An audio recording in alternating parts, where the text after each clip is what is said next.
Hello and welcome to part 2 of the Mid-Table and Up podcast. If you missed part 1, it's currently available on Apple Podcasts, Spotify and YouTube. You can find it through our Instagram, Twitter and Facebook below. We hope you enjoy part 2 of the podcast.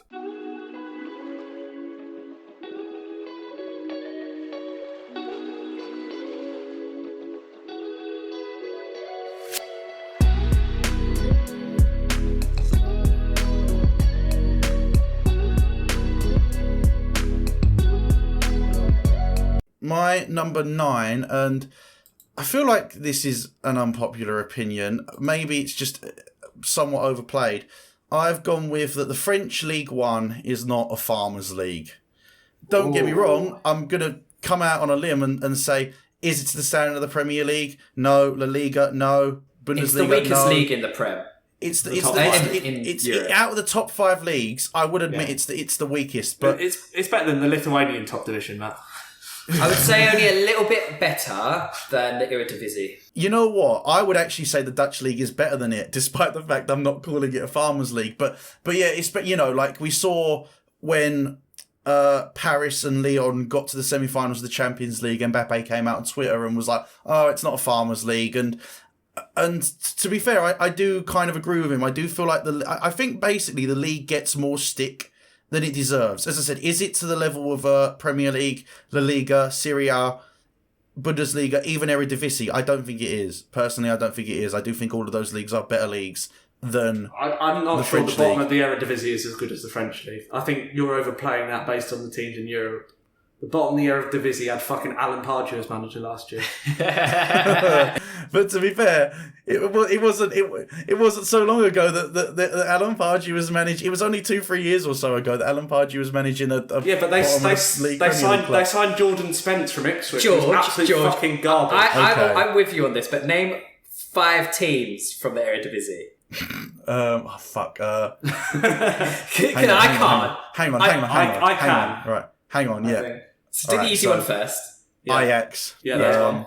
Feyenoord. Yeah. Yeah. PSV. Yeah. Oh, I'm struggling. The thing is, I couldn't get more than 3. Think Steve McLaren. He's so Oh bad my before. god, yeah. What were they bloody called again? FC Twente, right? That's 4. There you go, that's 4. That's 4. Right, now name a 5th. I can get one more, I think. Wait. Bloody hell. Oh man. The thing is, though, I think it'd be such an obvious one as well, but I just can't think of. One I think I was in that office. It's the one Alan Pardew manager of. Yeah, no. I can think. I would be very sure. There's one team that. Okay, right. Okay, I'm admitting defeat. I can't. Herenveen, they must be in there still. Who? Herenveen, they still in there? Yeah, Herenveen's still in there. The one I was going to say was FC Yemen. That's the one I was part of. Was the only other one. Okay. Okay, but yeah, as I said, my general point was League One in France. It's not a farmers' league. Let's be honest. I agree. I actually think it's better than the Eredivisie. I think it is. I think you overplayed the Eredivisie in your head because you think of the teams in Europe. I don't think the quality, even PSV are not the force they were like 4 or 5 years ago. They don't possibly. I think there's also a big. There's a reason why France get 3 teams in the Champions League and the Dutch only get 1. Yeah, a lot of mid-table, Premier League sides love to walk around thinking that we would boss Ligue 1 and we would finish second every year and all this shit. I'm going to be honest. I agree with you. Some of the teams there, Lyon, Lille, Monaco, Marseille, Bordeaux must still be in there. They used to be very big. But yeah, Bordeaux. There's obviously a bunch of other teams in there, but there's just the ones I'm thinking about. Even Montpellier won the league at some point in the last 10 years, didn't they? Montpellier, 2012, wasn't it? Yeah. Giroud led the attack. I do think, because isn't a lot of Ligue 1 sides really struggling at the moment financially? They would be, because Ligue 1, they don't distribute money evenly like the Premier League does. That's PSG get a huge chunk of wedge at the top, and then everyone else has to deal with the rest of it. Yeah, exactly. So it's the same problem in Germany. So it's not Germany has the exact same problem. Well, I was gonna make this point about the French league anyway, and that is that even though I don't think it's a farmers' league, I don't think it will improve because of the taxation laws over there.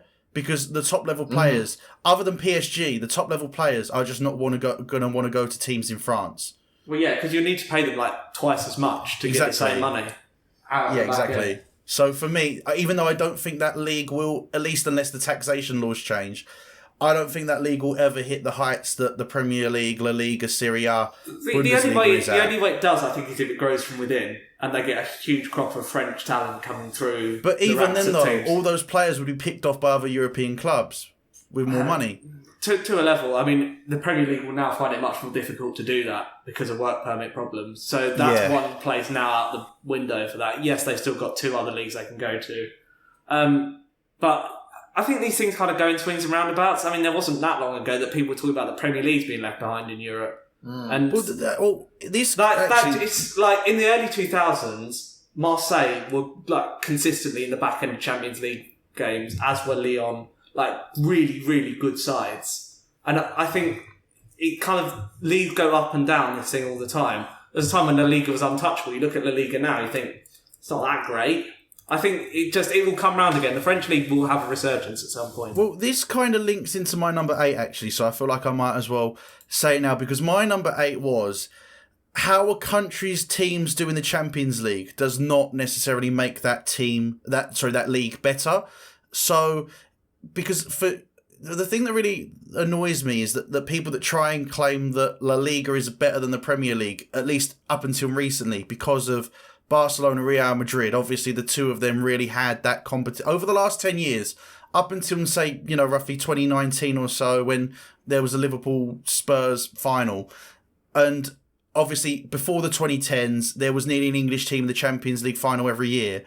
But from, like 2013 onwards, all the way up until 2019, English teams were pretty much doing pretty poorly in the Champions League overall. And Barcelona and Real Madrid were so dominant in it at that point.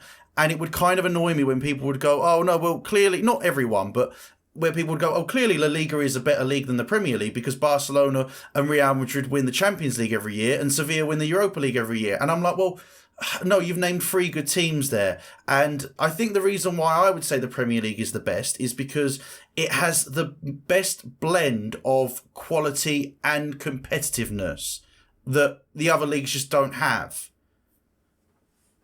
So I would say that's more of a factor than going, because you look at, like, as you said with PSG, let's say that PSG do what Madrid did 4 years or so on the trot, winning the Champions League every year. That then doesn't mean that the other, 17 other teams in League One, something like that. Yeah, it doesn't then mean that all those other teams are then part of a better league because PSG have won the Champions League 3 years on the trot. What you need at the very least, though, is 2. You need 2 teams. But even 2, that's just 2 out of, again, in some leagues, 20. I think you need at least 2. But you could argue the Premier League has been going that way the last few years. The last couple of years, you could argue about Liverpool and City twice have run away with it like by absolute streaks. But they have. But at the same time, though, I would say that the teams below them aren't necessarily bad sides, whereas at least not at the level that, say, like some of the really crappy League One sides are. And George, how much League One football have you watched? Very little. I'm going to ask the question because how much what? League One football have you actually watched? Like, I don't know. Me and you watched the that cup French game Cup final, That was awful. That was like the worst game of football I've ever seen. No, very little. But as I said, it's not. As I said, I feel like just because you maybe have 1 or 2 teams from, I feel like Champions League and Europa League doesn't really have a bearing on how good a nation's league is. That's my number 8 anyway. I know we're going to have to do your number 9, but it was kind of, the conversation was kind of linking in. No, I hear that. No, we've done all our number 9s. Yes. Oh, did you? Of course. Oh, yeah. Okay. So it's all right then. So you're number 8 then, Matt. My number 8. It might not be a controversial one to you two, but I've had conversations with other people and they've said it's controversial. It's my opinion that refs and coaches, refs primarily should all be mic'd up. 100% Oh agree. no, 100% agree. And I don't think that's unpopular at all. I mate. would. I think would. some people do. So think that Really? yeah, some quite a lot of people do disagree with that because they think it will kind of take some of the mysticism out of the game. I don't really get it, really. I actually want the mysticism taken out. I want to know what the decision process No, is. I agree because VAR, 9 times out of 10 when we go to VAR, we go, what the fuck are they looking for? Or why are they drawing the lines between this and that? Like, yeah. I mean, I'm going to jump in with my experience of watching rugby. Rugby referees have been mic'd up for years. That's an accepted part of the game now. And it's really clear. Like, you just listen, like, the commentators will say, like, let's be quiet, let's listen to the referee. Be like, right, I'm looking for this. Look at the monitor. Right, I can see clear knock on. Yeah. Don't award the try. Great. I know exactly what's happened. I know why they've not given the try, and I know their reasoning behind it. How is that not better for the game? Yeah. No, it's I don't understand how insane. that's not better for the game. I think it's purely a Premier League, or maybe not necessarily, maybe more, even like a FIFA UEFA to a certain degree. I think it's purely a thing of people will still somewhat slag referees off. I feel like the protection the referees get is ridiculous because it's one thing not to have a referee explain a decision during the game, but I think if they've made a massive blinder, like do you remember when they accidentally sent off was it Kieran Gibbs instead of Alex Oxlade-Chamberlain? Yeah. How on earth can you not have the referee explain that at the end of the game? How on earth can you not have the referee come out and go, oh yeah, look, I'm sorry guys, I thought it was Oxlade-Chamberlain. I thought it was Kieran Gibbs. Turns out it was Oxlade-Chamberlain. But I don't think that wouldn't placate the fans, though, would it? After the game. No, it wouldn't. It wouldn't. But at least then you can go. At least then you could go, right, we've heard his side of the story. Anyone can make a mistake. But I'd much rather it happen during the game as well. No, I do agree that it should. But I feel like when you think the managers in their contract, they have to have a post-match interview at the end, even if they've just had the worst game and the last thing they want to do is talk to Jeff Shreves for 5 minutes, right? Why is it fair that he is put under that pressure to do that when his team hasn't performed? But if a referee's just made an honest mistake, you can't just ask him and say, what were you thinking? What was going on in your head when you gave that? And then the referee could go, well, from what I could see, this is what happened and that's why I gave it. And then if you don't agree with it, you don't like it, you don't like it. But at least you can sit there and go, okay, well, at least I understand his thought process now. Important having it during the game because at that point, the referee can start making excuses. Like when you hear the decision process at the time, what's going through my mind? Because I know they did it in an A-League game. Did you see that? They did a trial. They did a trial in an A-League game with it, and it was really good. Yeah, I've watched the video on that. It's just the referee's like, he's constantly talking to his linesman. Like, I can clearly see what's going on. It's helpful as well for people that don't necessarily understand, like, as an introduction to football, maybe don't understand the rules of the game. So I find it good for rugby as well, because it's a complex sport, and it's really helpful hearing referees come to conclusions on various decisions. I think the thing that for some reason why people are opposed to it is because a lot of decisions that referees have to make can be very subjective. What's a foul to you isn't necessarily what's a foul to me. But at least if the referee comes out and says why he thinks it's a foul, you can maybe even be like, even ones where you don't think it's a foul, you can just be like, well, I can kind of see why he would think it, given the angle he had, given what he's seen. I can kind of see how he's got there, even if you don't agree. I would also say I don't think subjective decisions are the issue because, as you said, they're subjective for a reason. What might be, when it's against your team, though, it is. Yeah, I get that, but subjective is subjective. What might be a yellow card, let's say the referee gives the foul. What might be a yellow card for you might not necessarily be the yellow card for that ref or even the person sitting next to you. So that's a little bit different. But when it's something as blatant, let's say someone handles the ball in, and I know VAR is there for that now, but if say the referee had somehow missed that, and he was looking straight at it back in the time before VAR. Why could you not just have the referee go on a mic in the game? I don't think it's a handball. I didn't see anything. And even then, if he's wrong, he's wrong. You at least know the thought process. You're at least in the know of why he's made that decision. Yeah. So, but yeah, no, mate. As I said, I think me and Simon are both in agreement. I don't even think that's an unpopular opinion either. I think, as I said, mate, you're free and free for me right now, Matt. You are 3-3 for me right now. Fair enough. Well, don't worry, mate. It goes downhill after here. Okay, right. So you're number 8 then, Simon. So my number 8 is something we've discussed before. It's about the Arsenal Invincibles and their overrated nature. Okay. Gonna leave it there. Yeah. Leave it hanging. Okay. A lot of draws. I don't disagree with that. It's a lot of draws. We did cover it. We did cover it in our Greatest Moments podcast, didn't we? Yeah, so if you want to know my reasoning, go back and listen to that podcast. Selfish plug there. But yeah, no, as I said, I think for me, I think points total is more impressive than just not losing a game. That's my opinion. And the trophy haul as well. It's 3 trophies compared to 1 trophy of, say, the 99 treble side. That's more impressive than having an unbeaten season for me. Cool, right, that was your number 8. So Matt, you're number 7. Wait, what's your... So this is where it should start getting good. Okay. I personally think, done right, and I haven't seen any of the proposals yet, I think I've done right, but a European Super League would be good for entertainment of football. Oh no, get in the bin. There we go. Here we go. So There the reason why I think it was would be only good, a matter of time, I suppose. It was only a matter of time. I get why people were so hesitant to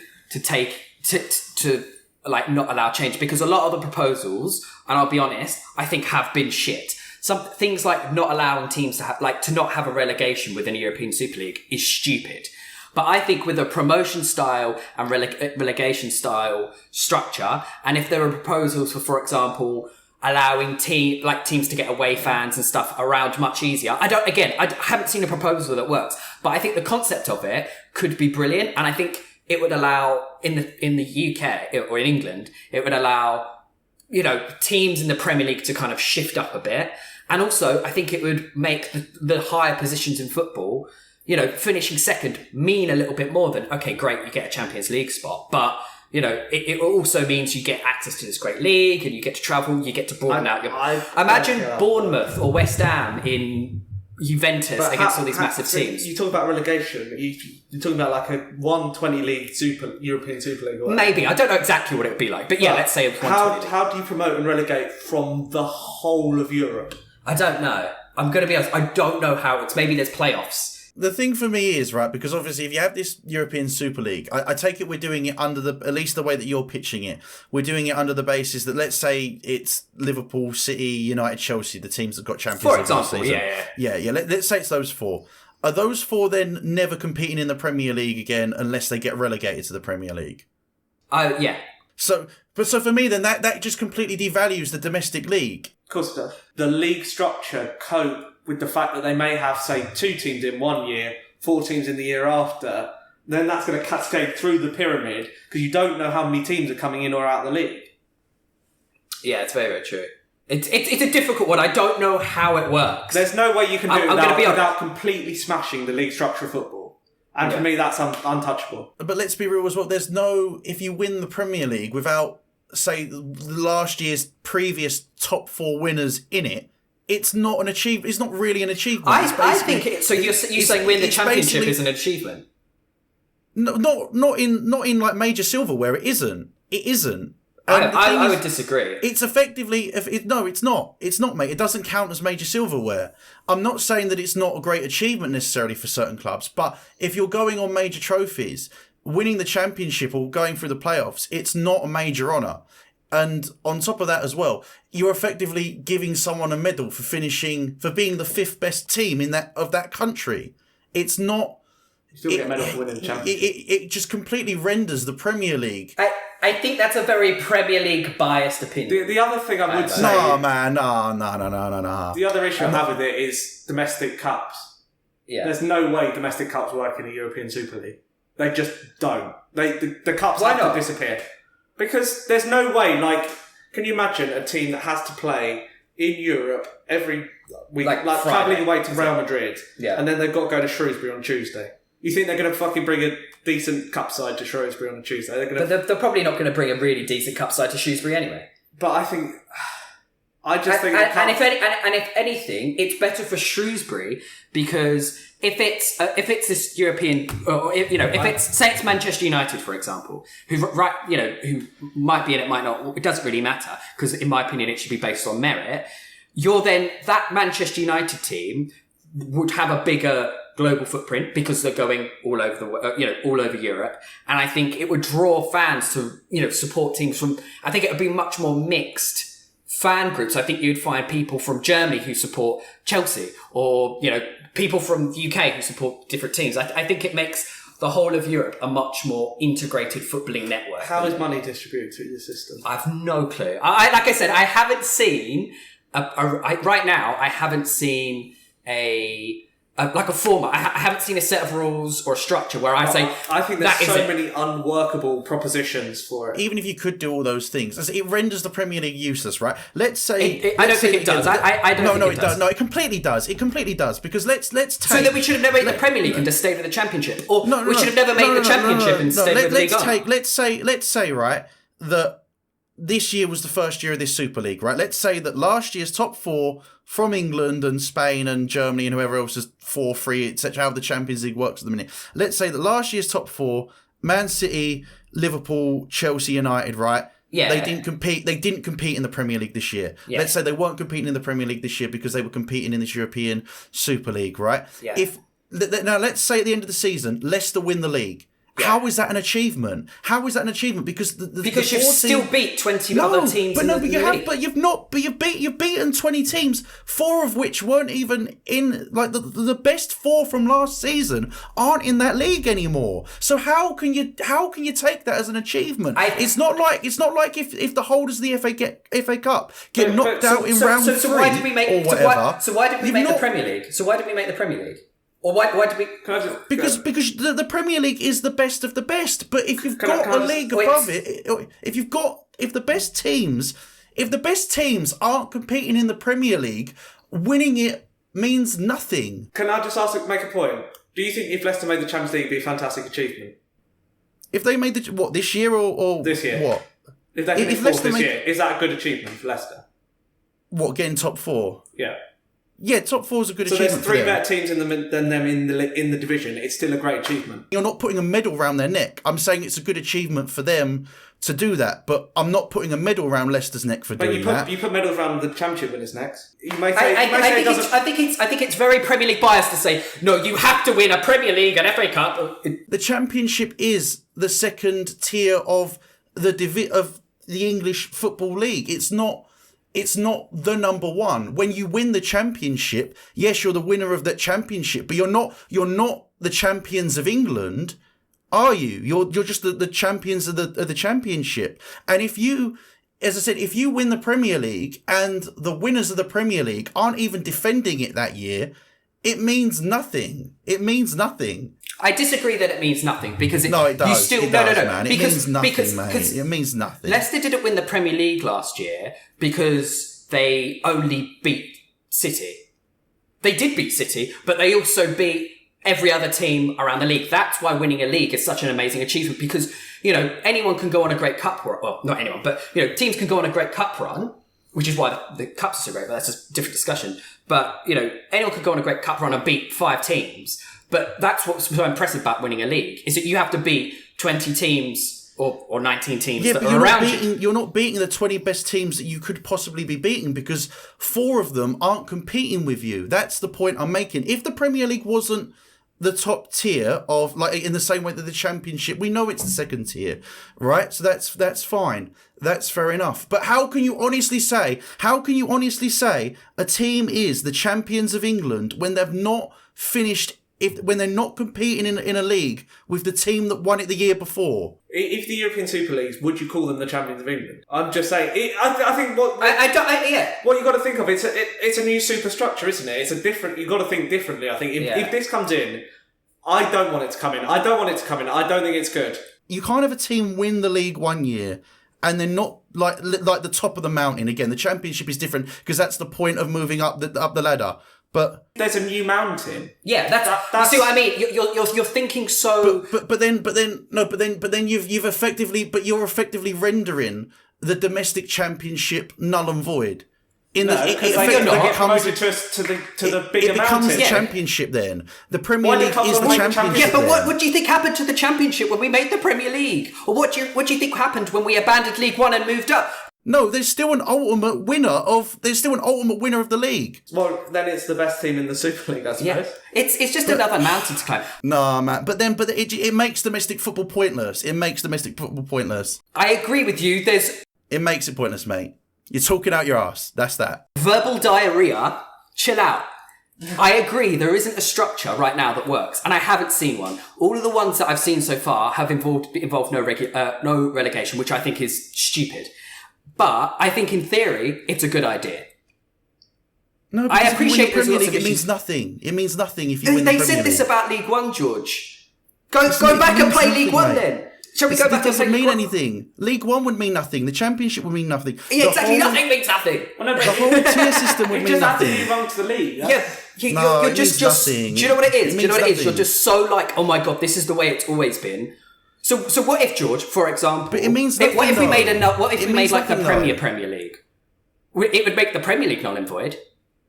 Yeah, it would. But you've still got a domestic crown at the end of it where the winners of that are still competing in it. You see what I mean? Well, imagine being the champions of Europe in a league format competition. I think it's a good idea. I agree. I haven't seen a way of it working, but yeah, there you go, George. It was apparently unpopular. Got you all fired up, did it? Oh, but mate, it doesn't work. The relegation thing, I think, is one thing, right? The not having relegation thing is one thing, but I don't see how you could win the Premier League and then not have the holders of the Premier League be there to defend it the next This season. is the thing. Yeah, that's the whole point. It renders it useless. It renders the whole thing. It renders the But whole no, domestic because thing You useless. qualify for a new thing. It's like the same. You qualify for the Champions League via league position. That's how you do it. That's then what this new league is. It's a qualification thing. Yeah. It's not then a champions thing. You can't call yourself the champions because you're not. I agree with that. Yeah. I don't agree with the European Super League as an idea, but No. But your concept is right because it's exactly that. There's another mountain to climb. But why bother? Like, why bother then? Why bother anything? Let's just not support football anymore. I'm really getting into my polo at the moment. You know what I mean? It's just like it's like a throwaway comment. Why bother? Like, it renders it well, useless. the main reason why they're bothering is So let me ask you a question. 20 years time, hypothetically, there's this European Super League, right? Whether you like it or not, you don't get a vote on it. I don't get a vote on it. Let's say, for example, it happens, right? And say, for example, one season, me and you got grey hairs, fucking can't walk, with, all of this old shit. And West Ham is looking at getting into the European, this European Super League. Are me and you not really delighted that West Ham have had a great season? No, mate, because let me tell you what happened, right? Because if we then got into it, right, what's the point of being in it when I know that, I'm just going to be relegated again back to the... You're right. So what we should do, George, is we should try not to get into Europe this season. We shouldn't try and get in the Europa League because we're just going to get knocked out of it anyway. No, but it means nothing, though. It means nothing, though, when there's no winner. I'm sorry, it means nothing. If there's no ultimate winner of the country, it means nothing competing domestically. If you're going to do a Super League like that, you might as well have like a Premier League Super League, so all the like top European nations above, and then all the top European nations competing below. But of course, that can't happen because logistics. But for me, at least then, I would rather have it all combined like that, rather than going, the winners of the top division just go straight into this, and then that's that. They're not even going to defend their crown. That's the issue I have. If it was a case of, you don't get to defend the championship. It's not the crown. Yeah. No, I know, but you've moved up into like the championship isn't. Let's be real. The championship isn't really a title anyway. It's not proper silverware. Whereas England, the champions of England is. The Premier League doesn't become proper silverware. Yeah, It's shifting. I don't get how you can't pull your brain outside of. No, I hold hear what on, you're there's saying. a whole It other just- mountain to climb. I hear what you're saying. It just renders it all useless because then the championship's useless. Why And would you- League why One, the whole compete league structure's domestically? useless. why compete domestically? Because You get into the top division of Europe. Yeah. No. Why does any team, George? If we get relegated, or if you support any league side, why do you want to go and compete, and why do you want to be the best team, and why do you want to get promoted? Because remember, we're in a very privileged position as football fans. We're in the top 20 clubs in the country. There's more clubs outside of it than there are in it. So if you look at England as a whole, why are all those clubs bothering? They're stupid. They should just all give it up. Or they do it because they have the dream that they want to have success and that they want to grow. There's one in the dream, but there's an actual thing there. It's like you've got... Well, there's an actual thing that you could be whatever you want. I could give you a plate, George, if it makes you feel better. No, but it's like it doesn't really matter. No, like how can you take pride in winning something when the winners of that competition aren't in it like the next year? But you can have pride in the achievement of getting promoted. That's the pride. I get where George is coming from. I do too. Hold on, you're not competing against the people that won it last year. Because the thing is, right? The thing is with like the Championship in the Premier League, you win the Championship, you come up, the 3 teams go back down, and as I said, even though you've won the Championship, you've not really won anything. And that's what the Premier League would be. I think a lot of Championship clubs would disagree with you. You've then basically made domestic football not have any trophy. That's the issue with it that I have. The domestic trophy, that effectively there is no king. There is still a domestic trophy because there's, like cup competitions, but not a league. But not a league. And as I said, like, because if we had this Super League this year, Chelsea, City, Liverpool, Man United all went into it. If Leicester won the league, well, they're going to be sitting there and thinking, well, the 4 teams that were better than me last year weren't here to face me now, and it's not like they've been replaced. I think we have to agree to disagree, George. I get a lot of what you're saying. I'm glad you're saying that because I think that point was fucking shit. I'm going to throw that out there. George, the gatekeeper of opinions. Well, I'm not, mate. I'm not saying you can have your opinion. I'm just saying I think it's fucking shit. I agree, man. No worries. Well, at least it was controversial. It made you feel better. I'd like to say mine's going to be less controversial. VAR will be ultimately good for football. That's my understanding. I completely agree. Yeah, I don't think that's controversial, mate. Do you not? I want VAR to be good. I think it's bad at the minute, but so here's one. I think people want it scrapped completely, and I think that's ridiculous. Well, the thing that I want scrapped is just maybe the delay between goals, because then you feel like you can't celebrate. But outside of that, I want the right decisions. I would argue 2 things. I would argue. So this was part of my shortlist. I ended up taking it out, but it was part of my shortlist. Is that I think some of the rules need slightly rewriting, or the way we use VAR needs slightly rewriting if we're going to judge things at such a level of accuracy. Things like offside by millimetres, whilst by the rule of the book it's offside, yes. I think it needs to there needs to be a degree of leniency there, because stuff like people's, not even their elbows, like armpit. Yeah, like the armpits being offside is just ridiculous. I think it should be like a case of whereby the part of the body you score with, that part has to be onside. Everything else is kind of fake. Like, who scores with their armpit? No. Like, you can, but you don't. Yeah. Like, just because you can score, like, you don't get an advantage because you're leading your armpit offside. But I think football needs to learn from other sports. I talked about rugby before, and I think cricket as well. The way they use video replays are much better than football uses video replays. So, real question, do you think that football's arrogant in that sense? Because I agree. I think we should look at the way that rugby, cricket, even Wimbledon use their technology. And do you think that football takes a stance of, well, we know better and it's our game and this is how we're going to do it? I think they probably make the argument in the FA of football's different to those sports. But that would be very short-sighted if they didn't look at those and go, right, how are they doing it? What can we learn from them? So, I mean, I'll talk about a couple of... So, in rugby, the referee still has ultimate control of the decision by saying things like, the question matters that the referee asks the video official. Be like, is there any reason I can't give the goal? And then if the offside is tight, they'll be like, it's fine. Like, just give it. Yeah. Like, and that way, the referee has a semblance of control. It's like, I think it's onside. Is there any reason I can't do it? Get rid of the lines. We don't need all this piddly drawing lines. And also, cricket does this thing whereby they have this thing called umpire's call, which is if it's within like half a ball's width on LBWs. Yeah. They stick with the original decision because the technology is not accurate enough to measure it to that level of efficiency. I think football's got the same problem with offside.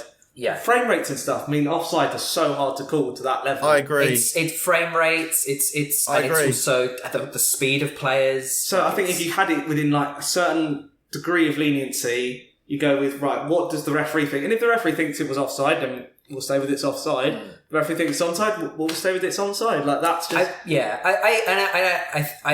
It's in my opinion, I agree with you, but I also think that you're right in that this is going to be something that's going to take a lot of time before it's actually what we want it to be. See, I don't think it should be. I think there's a lot of steps that they can take now to set us on the right path. I think the issue is if we start following the wrong path, and this is what's happening, is we started following the wrong path, and people question then the concept. The concept is good. The implementation is wrong. And that then leads to people criticising the concept, which is effectively a good thing. I agree with that. I think that's a really good point. George. No, to be fair, I pretty much agree with all of it, to be honest. As I said, the only thing for me really is it's just maybe the delay in the goals. I don't like that because I do feel like you lose a bit of passion with it. But everything else, it baffles me that we're really not looking at other sports more and using what they do in a similar kind of way, at least as closely as we can. But yeah, things like the offside rule really should be tweaked for it. I would kind of just say if you have the VAR and if you can tell without needing to draw lines that someone's offside or onside, then go with it. If you need to get the lines out, then you should just go with the initial decision. Again, that kind of goes back to if the official's like, well, I think it's a goal, the only reason I can't give it. Then he says, well, I've looked at it, I can't see any clear offside, so just give the goal. Well, yeah, another thing that I would say, just in terms of improving it, would be I think that they should try and spend an equal amount of time on each thing, because I think it's wrong that they can spend potentially 5 minutes trying to find out if someone's offside, but then when you have, say, like when we played Manchester United this year and the ball went out for a throw in the build up to their goal, they looked at that for like 30 seconds and I'm sat there thinking, well, hang on. And I know they weren't probably prepared to look at something like that, but I was thinking you could at least have tried another couple of angles. I think the angle for that goal is very hard, though. It's not an angle that the TV probably have. Simon's right. It's very difficult. They don't have the camera pointing straight out from the byline. That's the problem. As I said, I'm not saying that it's easier, but the general point for me still stands in that it's not fair that you'd spend 30 seconds looking at that, but then the best part of 5 minutes looking at some other decisions. But I think it's the point of if you have the camera angles, we may as well have more of a look. Yeah. I think that's what I do think. But you're guessing then, aren't you? Yeah. You're guessing at that point. But if you haven't got the camera angle, there's nothing you can do. Yeah. If Simon's right. If you haven't got the camera angle, if you can't disprove it, then you have to go with the official's decision. No, I think they should. I think they should have looked at that more. I think they should. I don't think you could have proved it. If they didn't have a better camera angle, and that's I can guarantee you though, if that was the other way around, they would have spent longer looking at it. I can guarantee that's a different topic, which I do agree with. No, it is, but they would have done. They would have done. Let's be real. So that was your number 7. So George, your number 7. It's going to be a bit ironic coming from this podcast, but Jurgen Klopp is a bit of a moaner, and don't get me wrong. I get why loads of people love him. He's an eccentric, passionate character. I just feel like a lot of people, that he does moan after games, and he gets away a lot with moaning as well. I think that if Mourinho said some of the things that he comes out with, I think people would pick up on it a lot more and go, "Oh, you're salty" and stuff. Mourinho said as much, didn't he, after the Liverpool game? He actually called him out on it. He said, like, I wouldn't get away with what Klopp says. Like, I wouldn't. Which I think is true. I agree with that. I think you're right. I think he's so charismatic, and he gets a free pass on that. He gets a free pass, Don't get me wrong, as I said, I do get why he's likeable, but do you remember a couple of years ago when he played against us, and I think they even scored from a goal that was blatantly offside. It was the season before VAR came in. And he came out and said, "Oh, it's been a difficult game, it was windy and stuff." And I'm like, "Mate, you drew 1-1 through a goal that was offside. Like you've got no right to complain about the wind." But for me, Jurgen Klopp's a bit of a moaner, and if it was Mourinho, or even like I think an Allardyce or someone more mid-table even. Do you think the fact he's a foreigner means he gets away with more? No, I wouldn't say that. No, I wouldn't say it's because he's a foreigner. I think it's because he has built this charismatic, energetic, passionate character, which you would naturally want to like the guy. And as a result, when he does say things that are a bit moany and that are maybe not in line with that other character that you see, people kind of give him a free pass they wouldn't give other managers. I don't think it's anything to do with him being foreign, because I don't think there's any other character like him in the Premier League. But I just think because of that, when he does do things that are pretty naff, or like when they drew 0-0 with West Brom years ago, it was when Pardew was there, and he moaned at them for playing negative football. And of course they're going to play negative football. You've got like Mane, Salah and Firmino. I was like, of course they're going to play negative football, because if they open up against you, you're going to put 4 past them. Of course they're going to play negative football. It's not. I don't know. I think it's unpopular with Liverpool fans, but I think most other like neutrals. I completely agree with that. Maybe. I'm not so sure. I think there are a lot of neutrals that still love Klopp. It's a good take there. Yeah, I like it. I mean, but for your instance, obviously, was he on both your lists for person that you'd like to meet? Yeah. Yeah, like, I mean, don't get me wrong, I can see why you guys put him on your list. I think he was a good pick. I didn't put him on mine purely because of what I've just explained, basically. Yeah. I think he is a charismatic person. Definitely. I don't doubt that he does moan though. So okay, well so George, that was your number 7, right? Yeah, you're number 6 then, Matt. So this should be less controversial. And I'm going to preface this by saying I only learnt about this year, and I still don't know so much about it. So it might be a really shit take, but I don't know. And it's that I don't know of, and I think it should be more common, at least in the UK, are Barcelona-style elections for presidents of football clubs and people who run football clubs. I feel like potentially owners, people, or the management. Again, I'm not exactly sure how I'd phrase it or how I'd structure it, but I feel like a lot of the time there are owners that come into football clubs that are negative, and I feel like some sort of election style of working the football club I think it might make people happier, and I think it also makes owners much more results based, because at the moment, for a lot of clubs, as long as you stay in the Premier League and bring me home a check every year, that's the kind of goal. And I think you kind of avoid people, I'm not going to start the GSB thing, but, who's Newcastle's owner? God, his name's escaping me. Mike Ashley. Mike Ashley. It avoids that sort of issue. I agree that owners need to be more heavily vetted. I'm not sure that necessarily needs to be through elections. The fit and proper persons test actually did anything and had any amount of fucking credibility. Yeah. That would go a long way to resolving this as a problem. Do you think? Yeah. No, I kind of agree with what Simon said. Like, I get where you're coming from, Matt, but the thing is, right, that I think where it falls down is that in just a money sense, I think, basically, like the Premier League aren't going to go, oh, well, we're not going to let you buy this club because you weren't voted into, even though you're a billionaire. I think that in a practical sense, I think that's where it falls down. And as Simon said, if the vetting process, because you don't want, it's wrong that any idiot with money on his hip from business completely unrelated to football can just swan in and go, oh yeah, I'm going to buy this team, I want to buy a Premier League team. Oh, what, I'm not making money? Oh, well, I'm just going to leave now, and the club's going to potentially go under. Yeah. Oh, well, cheerio.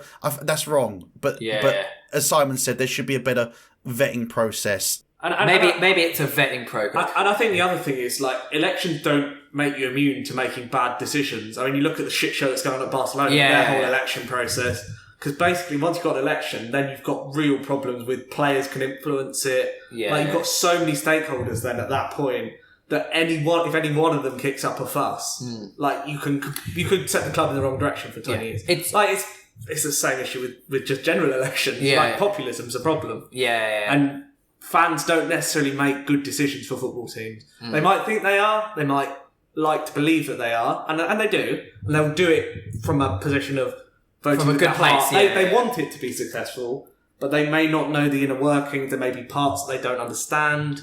We don't see every part of a football club. We'd be naive to think if we thought that. There are parts we don't know and we'll never know. And that's why I would rather leave it to someone capable who I think understands the club and understands all that I don't.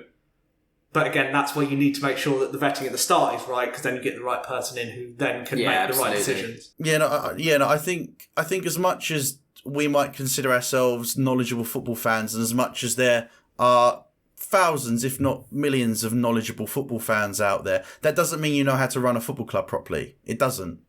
No. So yeah, which is sometimes the problem with owners, is that they are people that think they have. well, they're almost playing real life football manager at that point, aren't they? Let's be honest. Like David Sullivan and Gold definitely are. We haven't got a scouting network, so Yeah. But yeah, all right, we're not going to stray into that. So Absolutely not. My number 6 is parachute payments should be scrapped. Ooh, big. I don't disagree. I don't like. But it's controversial. Why? Because you think it makes it too easy for teams that get relegated to bounce back up. Correct. Absolutely, that's why. You look at the top of the Championship, 3 of the top 6 are the 3 sides relegated last season.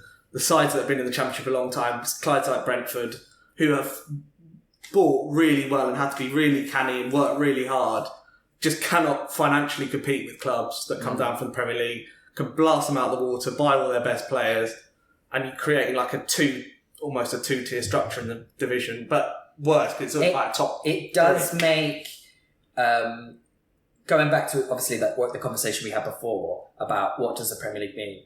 It does make relegation a much harsher death sentence. I don't think it does. You don't think it does? Because I think clubs that are relegated should have to make hard decisions. Like there's a point that relegation is a thing. No, sorry. I do think Matt is right in the sense that it does make relegation harder for you to recover, but at the same time, I would also say it makes it fairer. I get and the other thing it does is it makes the Championship more financially viable because at the minute everyone is chasing the golden goose. Yeah. Every club is throwing money at the team to chase the money. They know how much a promotion means to them. Yeah. It means hundreds of millions of pounds. So they're investing hundreds of millions of pounds to get the finance, which then means that, like, you see issues with Sheffield Wednesday going into administration. Derby look like they're going to follow them soon. Yeah. Teams struggling to pay players because they are all going, well, if we go up, we can cut... This debt that we've accumulated is gone overnight. Yeah. And if you remove parachute payments, then you don't get clubs overreaching for it. And that, again, is another reason why I think parachute payments certainly need reworking, whether it's complete scrapping or reducing the value to a more sustainable level. I think probably and money in general needs to be distributed through the pyramid better. And that way... In the Prem or in all leagues? Generally. Yeah. So, like, you took the parachute payments and distributed it evenly through the leagues. That way you create a more competitive league structure just all over the place. And I know you said, like, it's harder to get back in the Premiership if you go down and you don't get the parachute money. Should it not sort of be like that, though? No, I agree. I think it should. It's not fair of the clubs that have had to... Like, I really want to pick Brentford because they are so good at what they do. They scout well, scout the lower leagues, pluck these absolute obscurities out of nowhere, continually punching above their weight. Yeah. And they just can't push themselves over the line. Obviously made the playoff final last year. But I reckon if they were on an even footing with a lot of the clubs that have gone up recently, they would have won it. But the other clubs just had better players, and that ultimately stopped them. I think it's in the element of fairness. Like, you look at, say, something like the NBA, and there's a reason why the winner of that doesn't get the first pick in the draft. Yeah. And I know, obviously, you've got to have lost to have come down into the Championship, but as you said, from a financial perspective, they've then got such an unfair advantage on the teams that have been there for however long, and it just makes their journey back into the Premier League easier than those that are just trying to get there for the first time in however long, or if they've never been there before in their lives, it makes it so much harder just to get there just for once. So yeah, no, I do agree. I think in the element of fairness, I think for fairness sakes, it should be scrapped because it's not fair on teams that are in and around, say, mid-table of the Championship every year, and then going, oh, well, we're going to really struggle to ever push for the playoffs or beyond. Because why would they want the Premier League? That's, what's the point? I mean, then there's the haves and have-nots, isn't there, in the league? Like, there's a club that will just finish solidly mid-table, but can never push past that, because every team above them has got some form of parachute payment. Yeah, no, so I get the that. ability to get past them is then kind of very, very difficult. Yeah. What would it mean, though, for... It would probably mean, again, I'm kind of guessing here, but it would probably mean that a lot of teams that got relegated would have to scrap more players than Yep. they probably would usually have to. Yeah, they'd have So to you would trade see away from. like a bit like what happened at Bournemouth, but obviously to a more extreme But- extent, where all of the good players just get scooped up by teams that manage to stay up. Like Yes, Villa. but I also think it encourages club to manage promotions better because they give them all massive promotion wage rises. Like that's just a general thing in contracts. Yeah. But they have no clause to reduce the wage on relegation. That's just bad management. No, yeah, agree. But because you've got the parachute payments, you're like, well, if we get relegated, we have to still doesn't pay really this matter. wage. It doesn't really matter. And they last for 2 or 3 seasons, don't they? It lasted, I think, 5 years. Is it 5 years? Oh, Yeah, you get it for a very long time. Yeah. Because I look at that Norwich side that got relegated last year. They lost really only Jamal Lewis. It's the main loss of that Yeah. side. Campbell's still there. Emi Buendia's still there. Timu Pukki, Tim Krul, Max Aarons, who's Max going to Aarons Bayern is Munich. Yeah. That is an insane squad for a Yeah, championship that's a side. very, very good squad. That is, I know it's painful because it's Norwich, but for a championship team that is full of players of Premier League quality, No, and you shouldn't be able to start that far in front. Basically, I think that's why I would say that I know it was proposed as part of the Project Restart thing. Yeah, it was. And I disagreed with Project Restart for a number of reasons. That wasn't one of them. There was a lot of people had that as a thing that they didn't like, but I think it's something. The reason the Premier League will never go for it is because they think it makes their league less competitive. They think the teams then aren't of the necessary quality to compete. I don't think that's true. I don't think that's necessarily fair. Because I think, as I say, I just think it encourages teams to be better at managing themselves, which is what ultimately I think reducing parachute payments will do. Yeah, No, I I agree with think that. that's valid. Yeah, it's really good. My number 6 is I don't think that we should add any more, or I say we, I don't think there should be any more nations added to the World Cup or the Euros. I think, so going back to Euro 2016, I thought there were too many teams in that tournament because, there was bloody Albania and stuff like that. And the thing with the Euros is, in order to win it, it was difficult for teams to win, and it made for more interesting games quicker. I don't think that quantity, at least in terms of number of games, is better when the quality isn't there. So you've got all these teams. So we saw Portugal finished third in the Euros last time round, and then they won the whole thing. Now at least Portugal, you kind of go they're a traditional footballing nation, but then you've got all these other nations that normally wouldn't have even have qualified for the Euros going, well, if we can just nick 3 points from our group, we'll be in the next round. And I just think it then promotes teams playing for 0-0s much more regularly than if there's less teams in the tournament. I mean, I completely agree. I've got very little to add to that, to be honest. I do think that it's a fine balance to strike. I agree. I wouldn't add any more. I'm not in favour of reducing any though. No, I wouldn't want to. No, I wouldn't want to reduce. I wouldn't want to reduce the World Cup. I don't know. Isn't the World Cup going to 64 teams next time? I think 40. I think 40. Oh, 48. I thought was it not 48? Because I think 48. I think something around So 40. that still seems like a lot to me. the other, It does. Because only 16 teams presumably are going to get knocked out first round. Exactly, and the thing is as well, there's a reason why they're not qualifying for these tournaments first time around. Like look at the last World Cup. Both Italy and the Netherlands didn't qualify for it, yeah? And those are historically massive sides. Yeah. So if teams like that aren't good enough to qualify, what are you going to gain by letting Albania's, maybe not let them, but what are you going to, I mean, it would be letting them because they wouldn't have to earn it.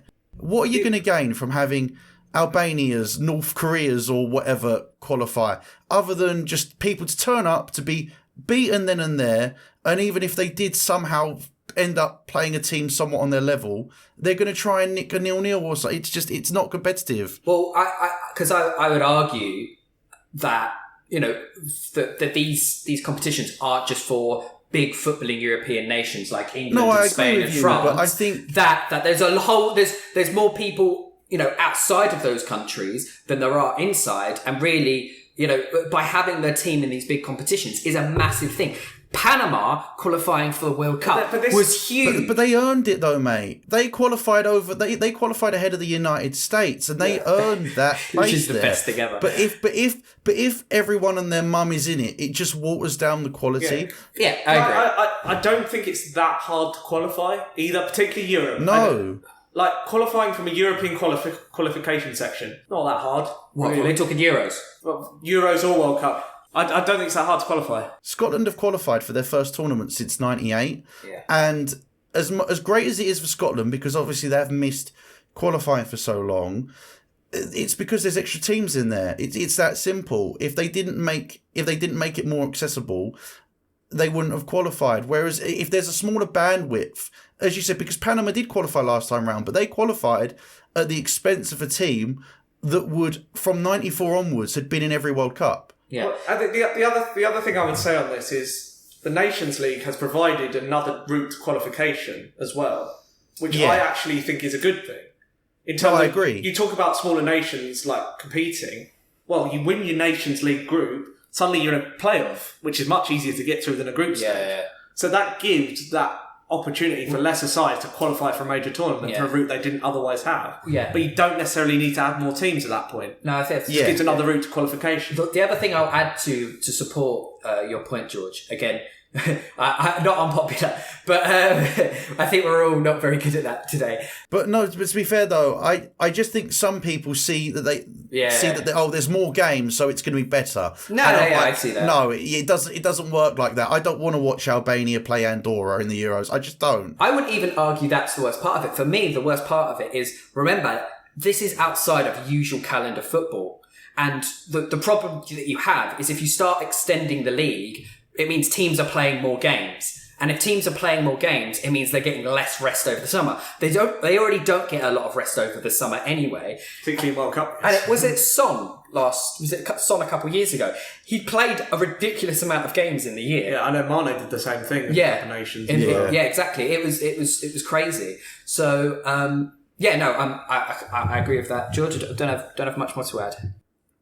All right, cool. As I said, I just think I just thought it was unpopular because people wanted to see more games without really thinking about the quality of the games. But yeah, okay. So moving into our number 5, so our automatic Europa League spots. Matt, what are you going with? So my number 5, I don't think should be controversial. But I think it will be controversial under some people. I don't think it will be controversial against us. Yeah. Is that I think it's the Premier League's responsibility to support the rest of the English football pyramid. I don't disagree. Maybe responsibility is a bit too harsh. I know we don't, but I know a lot of people that think this is unfair. That those teams have just got to support themselves. I think that's ridiculous. I think the Premier League is built on all of the teams underneath it. I think generally that is true. In normal years, clubs should be self-sufficient. But during COVID crisis time, where the club's only stream of income, which is fan tickets, they don't get TV money like the Premier League does. There needed to be more work from the Premier League, but that was never going to happen without government intervention. But this links back to my point on parachute payments. Yeah. If you took away parachute payments or made them much, much smaller and distributed that money more fairly, that automatically solves your problem. That then takes that away as an issue because the Premier League is doing more without actually doing anything else. They're not doing any more management with that. But yeah, I agree. The Premier League, again, maybe responsibility is too harsh, but they have a responsibility to support football in the UK. Yeah, they have such wealth of money. Yeah, it's the same reason. Why do we pay taxation? And I know it's a completely different thing. Sorry, Simon. I was going to make the exact same point. I completely agree with you on that. It's the same thing. It's to support people that can't support themselves at any given time. And at this given time, it's a lot more than usual because clubs haven't got the finance. I think there's a place for it through even outside of COVID times to a certain degree. And again, I don't know exactly what that looks like, but I think you might ask, well, what do these big teams get for it? Well, I think what the big teams get for it is that they get a higher quality of young footballers throughout the pyramid, which only makes it easier for you to pick these players up from smaller clubs. And I just think it makes English or UK football, however you want to do it, more, I don't want to say wholesome, but more just, an overall better experience because, the lower leagues have more money to play around with. So yeah, that's my number 5. Again, I didn't think it'd be controversial much. I know a lot of people are like, it's not the job, those teams, we deserve to be where we are, which I sometimes think is absolutely. Well, it's kicking away the ladder, isn't it? It's like we've got it here and we don't want anyone else to come and be here. That's essentially what you're saying. And the less competition we have, the better. Yeah. But the one thing I would say, there's no way this is happening without government intervention. The Premier League clubs are never doing this out of the goodness of their heart. No, agree. Or intervention from some. There needs to be some either regulatory body, some oversight, something from the FA. Yeah. There needs to be something. I just can't see. Maybe some ultra. I could see City doing it because trainers are going, well, you need a couple $100 million. I've got to get it out of my back pocket. Yeah. Got that down the sofa, tucked in my jeans somewhere. So maybe those kind of teams. But as you say, some of the lower mid-table Premier League sides are saying, well, I mean, we've got here, we deserve this money. So without someone saying, look, give a chunk. I'm not talking ridiculous money. You don't need ridiculous money.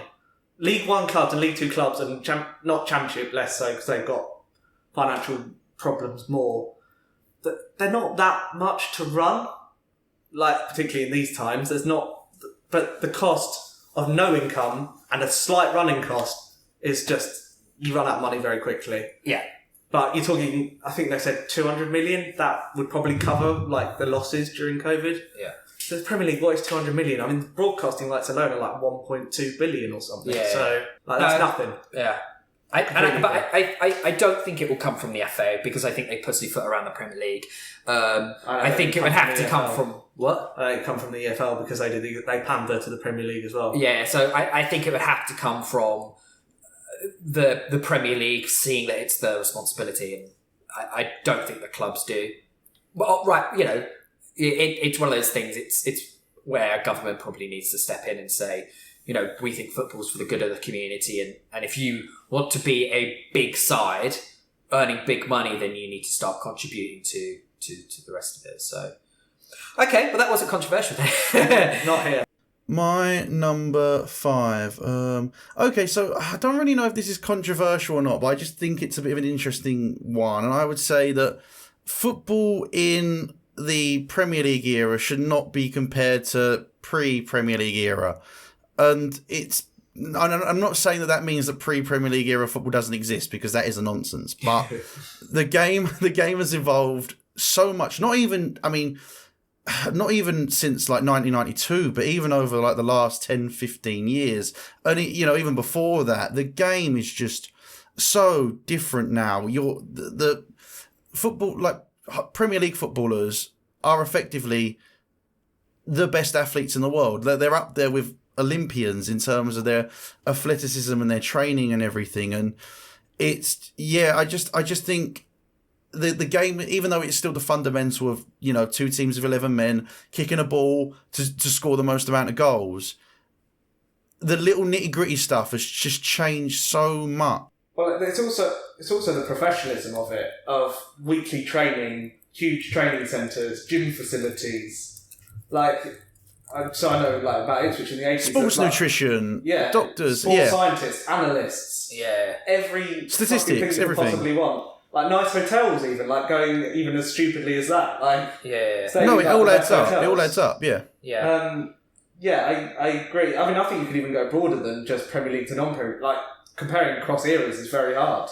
Yeah, no. I almost feel like they should bring in. And I know it would maybe depend on country to country, but I feel like you should look at a time, a period, like a period, and go, oh, this is the Tiki Taka era. This is the Invincibles era. This is the Fergie's era. I feel like, because again, football can change, especially at the minute. Football is changing at a much more rapid rate than it has ever changed before.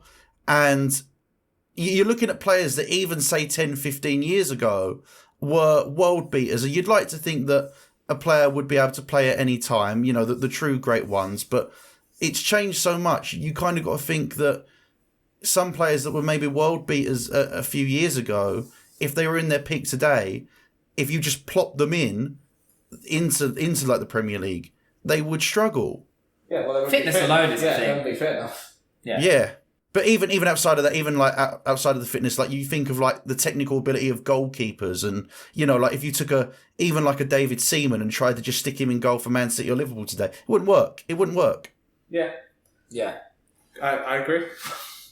But yeah, I just feel like some people kind of go, oh yeah, well back in the day Jimmy Greaves did this or whoever did this, and I'm not trying to dispute what those players achieved because.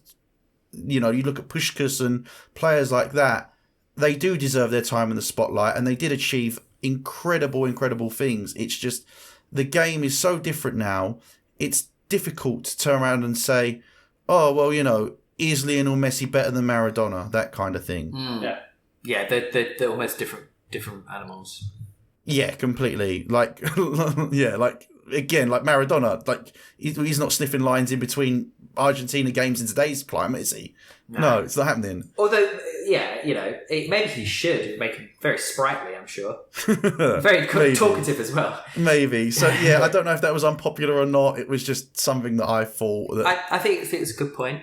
So we're on to number 4, right? Yeah. So, George, number 4. This is one that me and you are probably going to clash on. I hope you still talk to me after. I'm excited. No, it should be that controversial. Mine's more of a gripe looking internally at West Ham.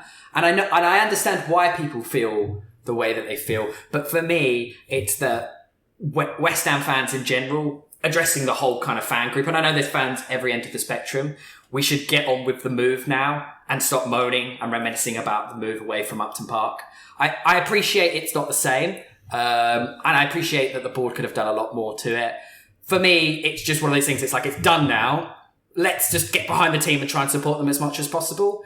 And I've been disappointed to see just a lot of kind of, I don't know, I don't know if to call it like negative nostalgia or just people being stuck in their ways, and that they almost don't want to be affiliated with West Ham anymore because we're not that East London, Reverend Ruddy, Green Street team anymore. Well, it's like, well, we're still West Ham. I appreciate a big part of that is gone now. But for me, I feel like we've just got... And it's probably because I wasn't a season ticket holder at Upton Park, ultimately. George, thoughts? I mean, no, to be fair, like, the thing about getting on and supporting the team, I think that should be there from day one. Yeah. Even if we rewind the clocks back to that first terrible season at the Olympic Stadium. The only thing that I would really say, because ultimately, I know you said you thought I'd clash with you, but I kind of agree. Okay. At least in terms of moving the club forward. If you gave me the option of like, oh, here's 3 wishes, would you want to go back to Upton Park or something? Then sure, of course. Yeah, and I would take that as well. But yeah, but that's not reality. But so I get what you mean. All you can really do is make the most of it. Yeah. But that being said, I will say this because some people obviously might feel that the identity and the soul of West Ham has changed, and just as a result of that, if they then don't feel a connection to it anymore, I would say I can't really blame them, and that's just how they feel. You feel how you feel at the end of the day. Would you say that's kind of a lot how you feel why you gave up your season ticket? Well, even then, like, don't get me wrong, I didn't enjoy going. I mean, I just don't enjoy going to the London Stadium as much as I don't Upton Park. But I feel like that was always going to be the case. It doesn't help. We were a bit awful there. Yeah. It doesn't help that the team isn't playing well either. Honestly, like the way we've been playing this season, this is the most prideful and happy I've been as a West Ham fan since that last season at Upton Park, and I'm glad that's how I feel because I want to be invested in the team and enjoying the football. That's it at the end of the day. The main reason why I gave up my ticket was because I didn't believe that the owners would invest the money properly, and to a certain degree I still believe that, and I would say we should get on with the move, but that doesn't mean, and support the team and the club and the manager regardless of who it is and regardless of who's in charge. I think we should do that. But in terms of the board and the owners, if you're putting it to me in a ballot or even a survey saying, do you want the owners gone? I'm still saying yes. Agreed. Yeah, I think with the owners, it's a slightly different conversation. The stadium thing, I completely agree with you on the stadium thing now. Like, as I said, it's not it's not what I want, but it is what it is for the club. You know, we're not Wimbledon, thankfully. We're not Milton Keynes. That would be a nightmare. I mean, I said, though I think the fans have been conned to a certain degree. Yeah. As you said, the element of it is that we're in this stadium now, and that's that. It's still West Ham. It's still, even though again you kind of feel like you've sold your soul, whatever. It's still West Ham, and you can want the ball gone. That's fine, but that's not mutually exclusive from supporting the team and the manager. Yeah. And as I said, at the minute, I'm loving doing that because we've just been brilliant this season, and they deserve that team and the manager and the coaching staff. They deserve all the support that they get at the minute because they've exceeded everyone's expectations so far, and I hope that continues. Yeah, no, I agree. I think the only thing I'd say is I think probably any owner. As much as we hate GSP, and again, definitely don't want to get into that conversation because we'll be here forever. But for me, I think from a pure business decision, I think ultimately it made sense for us to leave Upton Park. When you look at the deal that we're getting at the stadium, you look at the size of the stadium, you look at, I went down there. Financially, it makes complete sense. Take away the soul side of it. Like even if we had better owners, I still think they'd have made that decision. Now, do I think they'd have done different things differently and made it feel more of a home? Yeah, absolutely. The one thing I will say, George, is we're going to be at an exciting period because not only is West Ham doing well, but I went down there a couple of weeks ago. Or like last week for a walk around the Olympic Park. It's in my local area. I'm allowed to go for a walk there. And I obviously walked past the stadium and so many buildings and like new, like modern estate. They're kind of like, you know what I mean? They're like new housing estates, but they're also built to be like pedestrianised high streets are all popping up near the stadium. And I think that's going to make, as those buildings get built up and up, I think it's going to make it feel like more of a part of the community.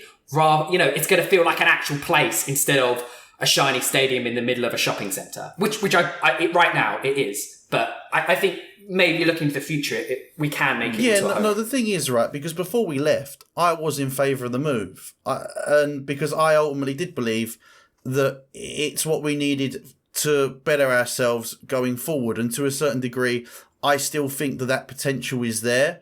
It's just, I just think under the current ownership, it's never going to be properly utilised. That's the issue that I have. But yeah, the stadium thing itself, I agree. Absolutely. Well, we agreed on that. Fucking hell. I'm surprised about that one. So, That's half time. Thank you so much for listening to part 1 of this Mid-Table and Up podcast episode. Part 2 will be available to listen to very soon. If you enjoy our content, please follow us on Instagram, Twitter and Facebook. Be sure to download us on Apple Podcasts, Spotify, Acast and SoundCloud. Thank you very much, and we'll see you in parts 2.